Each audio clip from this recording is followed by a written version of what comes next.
Ya, kita akan akhiri Bapak Ibu. Saya ingin sesuai agenda saja, jam 4 selesai. Jadi saya ingin kita hanya 25 menit. Jam 4 kita sudah keluar dari tempat ini, ya. Jadi Bapak Ibu, kami mengimani bahwa Tuhan akan melakukan sebuah pembalikan keadaannya, walaupun apa yang fenomena yang terjadi itu dilakukan untuk, tadi saya sudah sentil sedikit, adalah sebuah persiapan untuk merekrut SDM dari antikris ke depan yang akan mulai muncul. Tetapi saya percaya bahwa Tuhan juga melakukan mujizat dengan melakukan pembalikan. Kalau Bapak Ibu belajar Ester pasal yang ke-9, ini tidak ada PowerPoint-nya Bapak Ibu ya.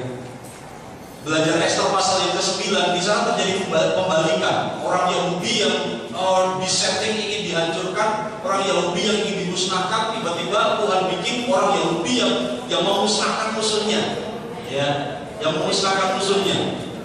Yusuf yang direncanakan itu akan dijual, akan dihilangkan, saudara, akan di-delete, dieliminasi dari program keluarga, tapi ternyata Tuhan justru munculkan. Jadi Tuhan seringkali membuat pembalikan keadaan. Ya. Yusuf yang disetting untuk dihilangkan ternyata justru muncul, gitu kan? Orang Yahudi yang disetting ini dihancurkan di masa Ester, justru ternyata mereka tampil, ternyata muncul. Nah, Daniel, saya coba mengulas sedikit Bapak Ibu. Daniel itu sebenarnya dalam proses Daniel mengalami 3 macam penajisan ketika dia di Babel. Ya, ada penajisan tubuh. Penajisan tubuh dilakukan ketika Nebukadnezar melalui sistem istananya ingin memberikan makanan yang sudah dipersembahkan kepada berhala. Penajisan tubuh. Nah, dalam aktivasi cara dunia, Bapak Ibu, anak-anak kita dikasih makanan loh. Dan karena itu adalah aktivasi umum, pasti mereka nggak berdoa. Pasti nggak diajak dulu berdoa, gitu kan? Kita nggak ngerti makanannya itu sudah bagaimana. Apakah makanan sudah masuk kepada sistem install program sudah? Ya, install program mereka, kita nggak ngerti. Jadi ada penajisan tubuh yang dialami oleh Daniel di Babel. Makan makanan pelabur yang diwajibkan, yang sudah dipersembahkan kepada berhala, tapi Daniel menolak, nggak mau. Kemudian ada penajisan jiwa. Penajisan jiwa itu dilakukan ketika dia dididik dalam bahasa dan tulisan Kasdim. Jadi diinstal kebudayaan Babel. Ya. Budaya itu masuk kepada jiwa. Nah, kemudian penajisan roh. Penajisan roh itu dilakukan dengan mengganti nama. Daniel diubah menjadi Belsasar, itu nama dewa semua. Hananya jadi Sadrak, dewa Rak. Misael itu jadi Mesa.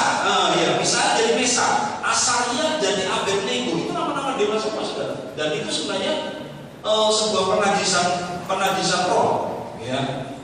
Tetapi justru walaupun iblis punya skenario Daniel ini akan dipakai menjadi aset Babel, tapi ternyata Tuhan bikin kembalikan lagi.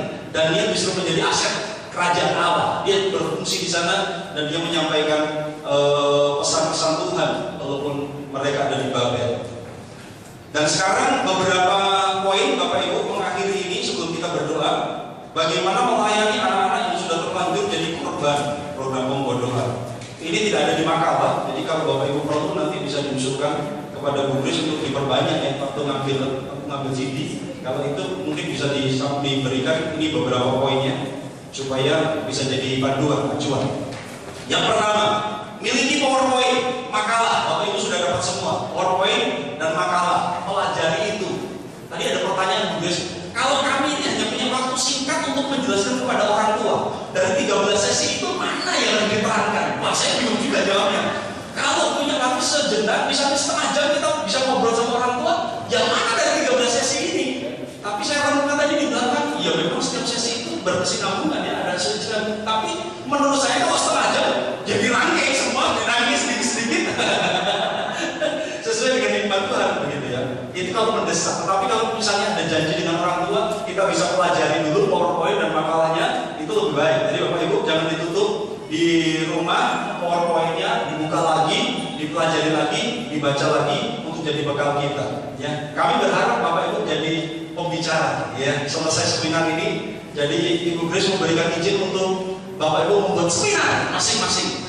Jadi hak cipta tidak dilindungi undang-undang. Dilindungi di surga. Silakan gandakan, silakan persebar, saudara Ibu ya. Jadi tidak perlu izin. Kalau ada kesulitan baru kontak via telepon. Oh iya, nomor telepon di belakang Bapak Ibu ada nomor telepon kontak person. Itu nomor telepon saya kelebihan angka 8. Jadi ada 38, 8 yang di tengah itu yang hilang. Jadi kebanyakan angka 81. Jadi ada 38 di situ, 8 yang di tengah itu yang kelebihan.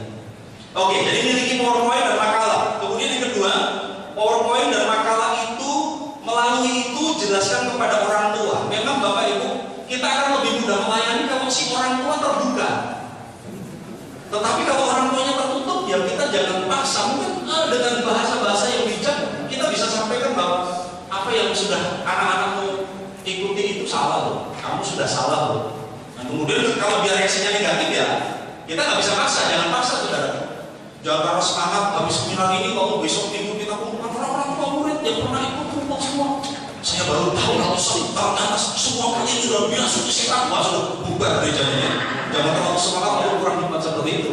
Kalau orang tuanya belum mau atau belum terbuka, ya kita tidak bisa paksa. Kita tidak bisa paksa. Kita bisa beri masukan-masukan yang sopan dan yang layak, saudara, yang bijak. Jelaskan kepada pihak keluarga melalui materi ini. Kemudian doa. Kalau Bapak Ibu merencanakan pertemuan itu bisa direncanakan, kita lebih baik berdoa. Doakan mulai dari sekarang. Sebentar kita akan akhiri dengan doa. Jadi kita akan berdoa menyikapkan mata hati para orang tua.